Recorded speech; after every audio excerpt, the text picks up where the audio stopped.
I present to you Gary Berg. Thank you. Thanks, this is fun. Glad you could all come. Graduates, I'm glad you're here.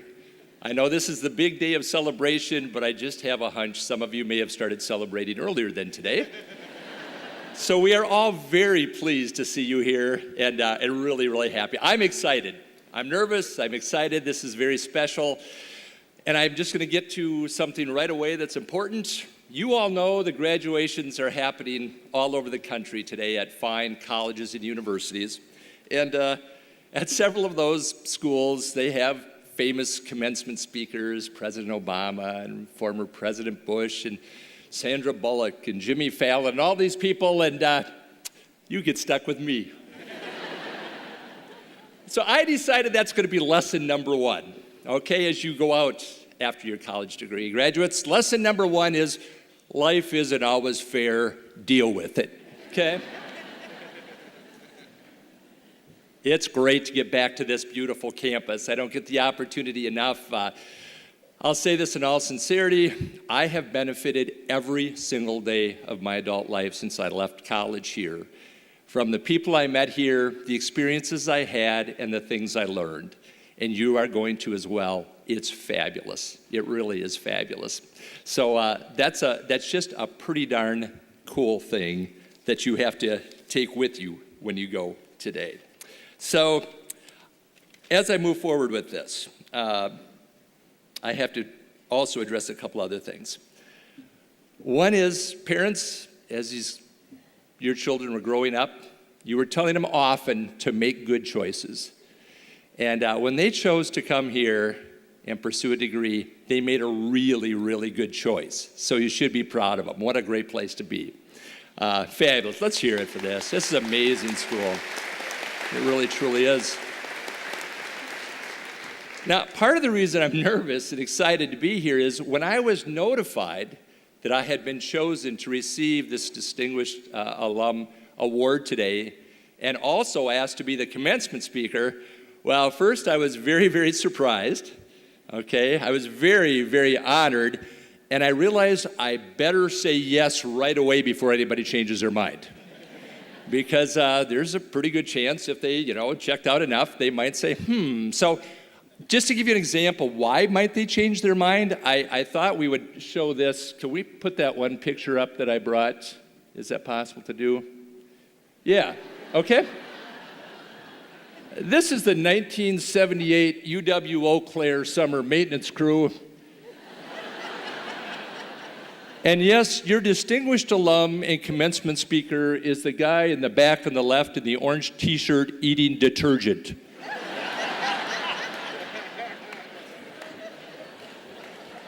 You know what I'm talking about?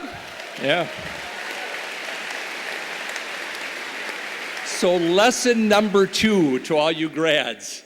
If you get this degree from this amazing institution, you have a chance to be successful no matter how goofy you are, okay? And that is important to know. As was noted, I was an English major and loved it, loved every minute of it. And so I thought it would be appropriate for me to share a poem with you all today. So, here's a poem that I loved when I went here. There once was a man from Eau Claire who was making love on the stair when oh wait, I can't do that one. That's not good. I'm gonna make people a little nervous here. So, no, there's so many wonderful poems, but I was going to share, they asked me to share some experiences that I had while I was here, and I had wonderful experiences here. I loved my time here in many ways, and I thought about one that I could get a poem out to you folks, and it happened in a class that I took right across the street in Hibbert Hall, which at that time was a pretty new building, so yes, I'm old, okay? It was an American Lit class taught by Dr. John Buchholz, and I remember it vividly. It was my junior year. The class was every Monday, Wednesday, and Friday at 3 o'clock, okay? Which was wonderful on Monday and Wednesday and awful on Friday, as many of you can probably guess why.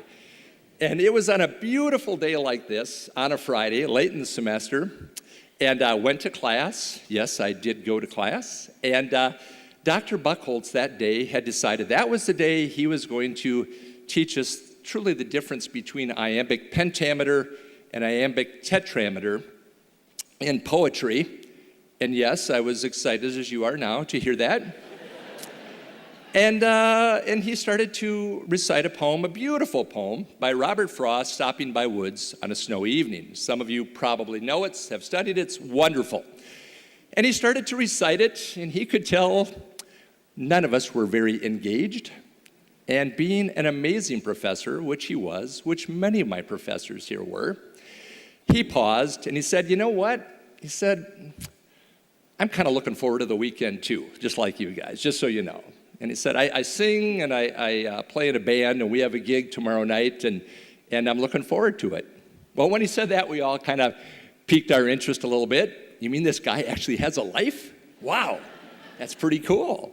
And then he made a really interesting thing. He said, you know, I know the words to literally hundreds and hundreds of songs. Because when words are put to music, I can remember them. But if I just read them, I have a hard time remembering those same words. So I want you folks to know this poem. I want you to learn it. I want you to understand it. So I'm going to sing it. And by the end of the class, he had us all singing it. And since that class, on that day, I have remembered the words to this poem completely.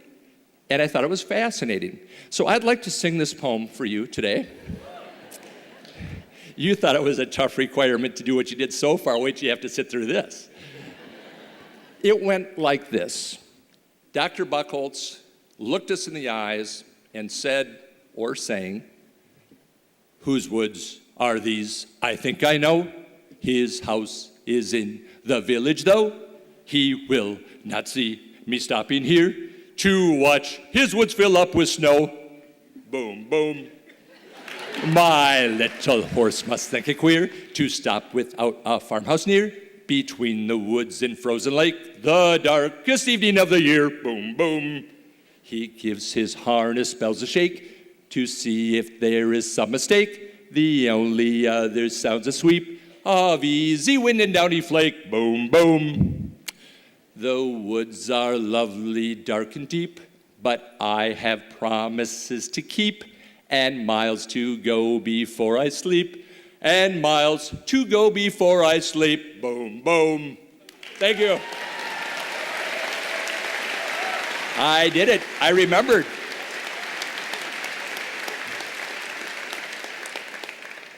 And then I took off on some of those miles to go before I sleep. That I'm still on that journey. And you guys get to start that with those miles to go after you get this degree today. And back in 1979, when I graduated with my English liberal arts degree, unfortunately, but probably much like today, I didn't have recruiters standing in line waiting to hire me and pay me a lot of money, okay? Now, I was basically, the jobs I was offered at that time came with a hairnet and a quick tutorial on how to use a deep fryer. Yeah. But I went off to grad school, got a degree, and I was a college administrator for over a decade. But then I always thought, you know, I'm really passionate about music and entertainment and having people gather and have shared positive experiences, and I'm going to start a business, okay? And keep this in mind, I did not take a single business class while I was at UW-Eau Claire. No accounting, no marketing, no management, nothing, okay? That's kind of important. I also realized I didn't even know what an entrepreneur was or how to spell it, but that's kind of what I was going to be, all right? So how does it work out that 25 years later, I've been in business? I'm a successful business person, I guess. I teach entrepreneurship to people because now I know what it is. How does that happen? Well, it happens because I left this institution the way I hope you leave it today, and as Chancellor Schmidt had noted earlier, prepared, okay? I had learned a set of tools that still serve me well today and will till the day I die. And those tools were, while I was here, I learned to read and listen critically, not to blindly accept things. I learned to speak and write thoughtfully, pretty important.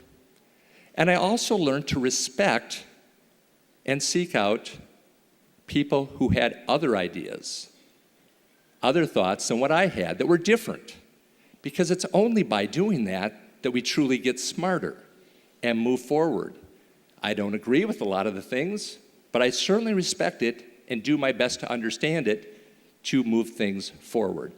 So in essence, what I did by having those skills when I left, and what I hope those are the exact skills you leave with, is I learned how to learn. And learning is lifelong, people. You don't know what your career is going to be in 10 years, 20 years, 30 years. It might be what you step out to do next week, but it's very possible it's going to change. And that's okay. You're going to be okay because you have a skill set from what you did while you were here, and it will serve you well for the rest of your lives. Life is an adventure. You don't know where it's going to go. And so the only advice I can really give you, the only thing I can really challenge you to do as you go forward is a few simple things. The first one is be kind. Not just nice, not just polite. There's a lot of those people. But be kind. Actually care about people. Make a difference in people's lives by being a good person. Be kind. It'll never serve you wrong. Okay? A second thing is make sure you laugh often. Every day is a blessing. We don't get it back. This is a downer, but hey, after today, we're all one day closer to being dead. Woo! It's true. So don't waste it. Laugh once in a while. Life is hard, a lot of twists and turns, tough things. Laughter will help you get through that.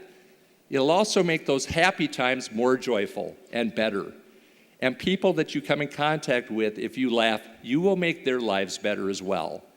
And that's really, really, really important. Another thing is just work hard. There's no substitute for it. You have to put in the time. You have to do the work. No matter what your job is, no matter what your career is, you have to do the work. So work hard. It pays off. It makes you a better person. It takes you to a better place. So make sure that you always remember to work hard. And lastly, and this has come up in some other things today, and I believe it fully, is don't be afraid to take chances, okay? Don't get out of your comfort zone. Do things, try things, risk reward. Life is an adventure. There's a quote that's attributed to Mark Twain, and it goes that 20 years from now, you will be more disappointed in what you did not do than what you did do. And I think it's true. Life's an adventure. Make sure you take it. What you're passionate about, follow it, okay? So in a few moments, you are going to join another really, really, really cool club. And that club is UW-Eau Claire Alums. And there's about 80,000 of us out here waiting for you. And we all want you to be successful. And just like all the people in your life to date, whether it was your daycare provider, your doctor, your school lunch person, and obviously neighbors and family and friends and teachers, everybody has helped you get to where you are. None of us are successful or happy or do things on our own. None of us. We're in this together. We're very much in this together. To make this world a better place, we need to do it together and work together. So I'm going to pop up, I think if we can pop up, I'm going to put my email address up here. Because you're going to be in my club, people. And so if I can ever do anything to help you, maybe try to answer a question, do anything at all, don't be afraid to email me. Let me know, okay? It's simple. I'll do whatever I can, because that's the way it works. It's a sense of abundance that you should live with, and I hope you do. So I wish you great health, great happiness, and great success. Congratulations.